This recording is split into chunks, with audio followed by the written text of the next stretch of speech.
sadar. Supaya saat muncul ujian itu, kita merasakan kesadaran bahwa oh ini jalan sukses saya. Allah kirimkan buat saya, bukan buat yang lain. La yukallifullahu nafsan illa usaha. Kalau kita lihat-lihat, masalah tiap orang kan beda-beda ya. Tapi intinya sama kan masalah. Huh? Intinya kepikiran juga kan? Ya kan? Ya. Kalau masalah kan nomor 4 ya. Ya kan? Kan berpikir itu ada 4.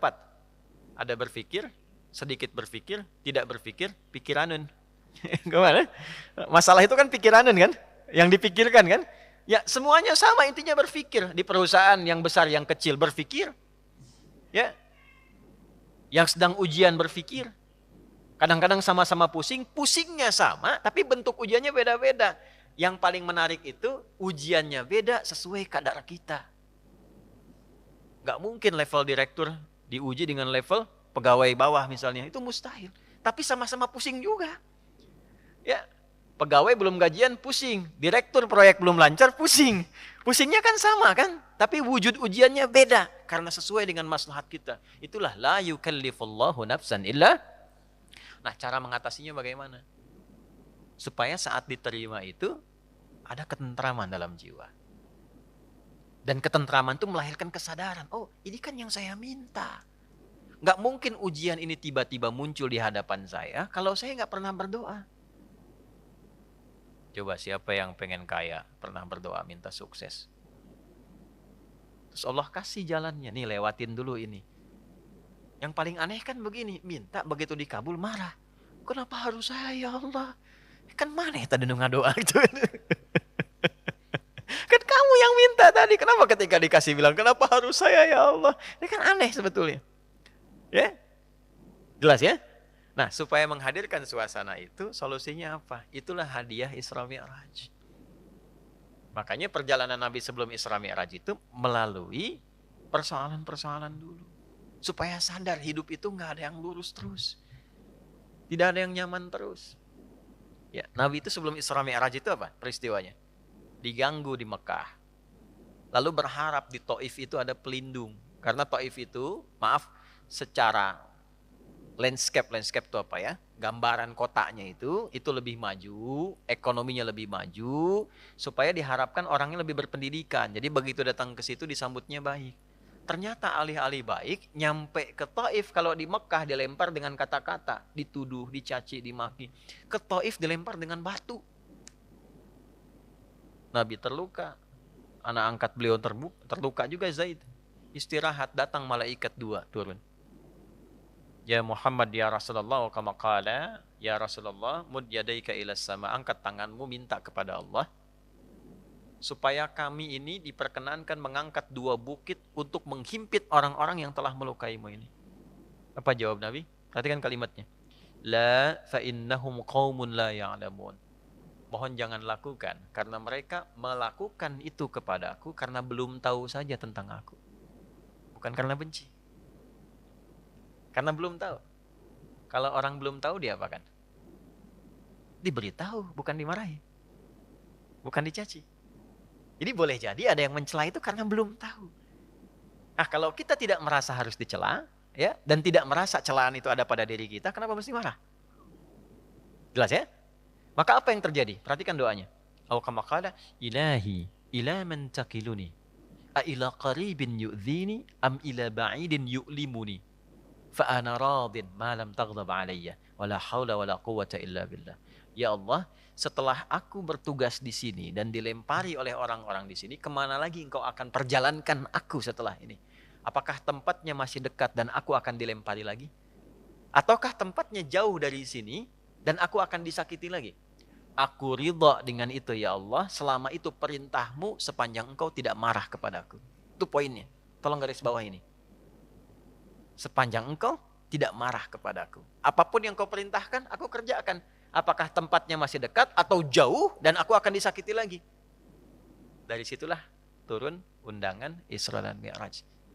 Ternyata bukan cuma di bumi, diperjalankan langsung sampai dengan ke langit. Subhanalladzi asra bi'abdihi lailam minal masjidil haram ilal masjidil aqsa alladzi barakna haulah linuriyahu min ayatina innahu huwas samiul basir. Turunlah peristiwa Isra Mi'raj. Undangan itu turun. Asalnya dari situ.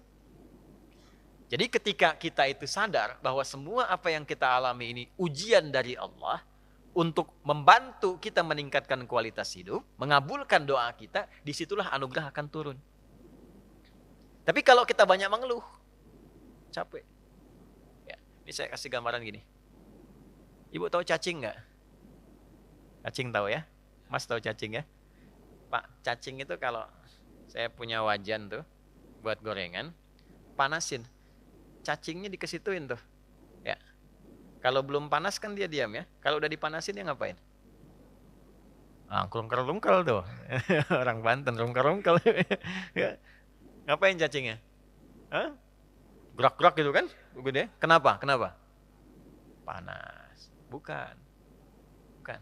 Bukan karena kepanasan. Karena cacing tidak bisa mengeluh. Aduh panas, aduh. Enggak.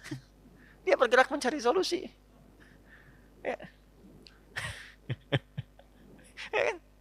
Hah? Pernah nggak dengar cacing? Aduh, nggak pernah kan? Kenapa harus saya? Kenapa? Nggak pernah begitu. Kejamnya, oh, nggak pernah. Ya, yang dicari solusi. Nah, cacing dihisap tidak? Tidak. Kita dihisap tidak? Cacing tidak dihisap, tapi menjadi umpan untuk makanan kita. Kita yang sering ngumpanin cacing, tapi nggak belajar dari cacing tuh. Kenapa harus selalu ada keluhan? Yo, cicak. Cicak makanannya apa? Nyamuk. Cicak bisa terbang nggak? Nyamuk bisa terbang. Di mana logikanya hewan yang tidak bisa terbang, makanannya terbang? Tuh. Tuh kalau nyamuknya pintar, dia punya akal. Ya, jadi mainan cicak tuh. Cicak, gitu kan? Ya, tapi lihat kuasa Allah tuh. Orang tua kita cuma ngajarin sedikit. Cicak diam-diam datang seekor. Kok datang seekor nyamuk? Bukan cicak mendatangi nyamuk, nyamuknya datang. Siapa yang mendatangkan nyamuk ke cicak itu? Apa pernah cicak mengeluh? Tidak mengeluh. Nah, itu binatang. Nah, yang mau saya katakan, mengembalikan suasana itu, Nabi sudah mengajarkan dari peristiwa Isra Mi'raj. Tidak ada orang bebas dari ujian. Tapi kalau kita menyadari semua datang dari Allah untuk membuat kita lebih berkualitas, satu, dan mengabulkan sesungguhnya apa yang kita mohonkan dalam doa, maka turunlah kemudian kenyamanan. Kalau Nabi karena Rasul, karena Nabi Rasul, mukjizatnya Isra Mi'raj, naik buruk, kita nggak mungkin naik buruk. Odong-odong banyak. Delman banyak, tapi naik buruk mustahil. Ya, karena peristiwanya tidak mungkin berulang, maka hadiahnya diabadikan, itulah sholat. Itulah sebabnya panggilan sholat itu bersanding dengan hajat. Karena itu sholat disebut dengan hajat. Kebutuhan. Wasta'inu bisabri was sholat. Kalau punya masalah, terima dulu dengan sabar. Dan lakukan sholat. Nah, jadi asalnya sholat itu diperintahkan oleh Allah lewat Rasulullah untuk menyelesaikan semua masalah kehidupan kita. Makanya dulu orang-orang yang punya hajat, punya masalah, itu melakukan sholat. Nabi Zakaria punya masalah. Diuji dengan keturunan. Rambutnya sudah memutih, fisiknya sudah letih. Maaf, istrinya divonis menopause dan mandul. Secara medis gak mungkin punya keturunan. Maka apa yang diperintahkan oleh Allah? Diilhamkan sholat. Di Quran surah 3, ayat 38-39. Ya. Hunalika da'a Zakaria rabbah qala rabbi habli min ladunka dzurriyyatan thayyibah innaka sami'ud du'a fanadathul malaikatu wa huwa qa'imun yusalli fil mihrab annallaha yubashshiruka bi Yahya. Setelah manusia mengatakan enggak mungkin kau punya keturunan, beliau salat. Dalam salatnya beliau memohon, ya Allah, semua memvonis aku tidak akan mungkin punya keturunan, maka aku menyebut namamu yang memberi tanpa punya batasan. Hab namanya. Dari Wahab.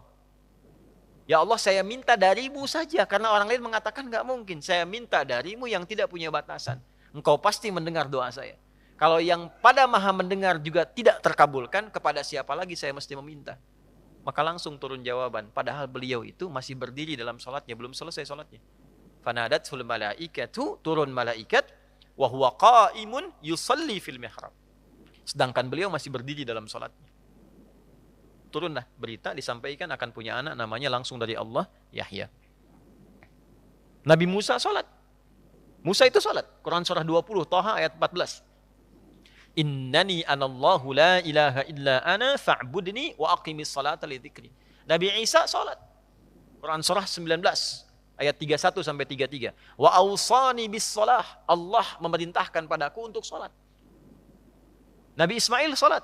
Quran surah 19 ayat 55. Wa kana ya'muru ahlahu bis shalah. Bahkan Nabi Ismail itu meminta semua keluarganya jangan tinggal sholat, jangan tinggal sholat. Itulah sebabnya kenapa sholat itu menjadi yang paling pokok dalam hidup dan tidak ada alternatifnya sampai meninggal. Kenapa? Karena Allah menginginkan semua masalah kita selesai, tuntas. Saat sholat kita minta, rukuk, sujud, selesai masalahnya. Zakat itu wajib kalau ada kewajibannya berlaku. Sampai nisabnya, keluar zakatnya. Tapi kalau belum sampai batasnya, nggak ada kewajiban zakat. Puasa itu wajibnya kapan? Ramadan. Kalau tidak Ramadan, tidak wajib, kecuali nazar. Ya. Dan saat Ramadan pun kalau nggak mampu, masih bisa diganti. Kalau tidak qadha, fidyah. Haji wajib nggak? Kapan? Bagi yang mampu. Tapi sholat, semua berlaku, berdiri. Nggak bisa berdiri, nggak mampu, duduk. Waqu'uda. Nggak bisa duduk, berbaring. Nggak mampu berbaring, isyarat. Nggak mampu isyarat, berkedip. Dengan kedipan selama masih sadar. Nggak mampu berkedip, disolatkan. Kan sudah selesai. Ya. Ya, sampai titik akhir tuh. Ya, sampai titik. Kenapa? Karena Allah tidak menginginkan semua hambanya siapapun punya masalah yang tidak selesai. Duduk punya masalah, selesai. Berbaring punya masalah, selesai. Itu masalahnya. Dan tidak ada orang hidup yang tidak punya masalah.